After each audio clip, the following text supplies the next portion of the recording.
अल्हम्दुलिल्लाह अलमिन्नतुल कुबरा शरह व तखरीज सुनन सुगरा भी छप गई है। पाकिस्तान एडिशन डिजिटल प्रिंटिंग से हमने शाया कर दी अल्हम्दुलिल्लाह। ये वो किताब है जिसके बहुत ज़्यादा हवाले शेख मोहतरम मुहद्दिस ज़िया-उर-रहमान अल-आज़मी रहमहुल्लाह ने अल-जामिउल कामिल में दिए हैं।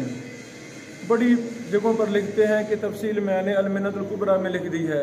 कई शयूख ने हमसे रब्ता किया कि अल-जामिउल कामिल हमारे पास है लेकिन अल-मिन्नतुल कुबरा नहीं है, तो उस डिमांड पर हमने इसको भी डिजिटल से हमने शाया कर दिया अल्हम्दुलिल्लाह। अल्लाह ताला कबूल फरमाए। ये वो किताब है जिसमें फाजिल शारे मुहद्दिस मदीना शेख ज़िया-उर-रहमान आज़मी रहमहुल्लाह ने चारों फुक़हा की फ़िक़्ह के दलाल को जमा किया है, फिर उनके माबैन मुकारना किया है, तकाबुल किया है।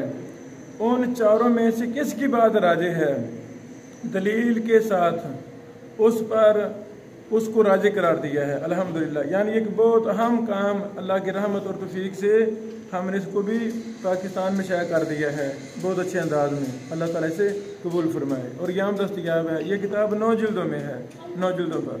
बारकल्लाहु फीकुम।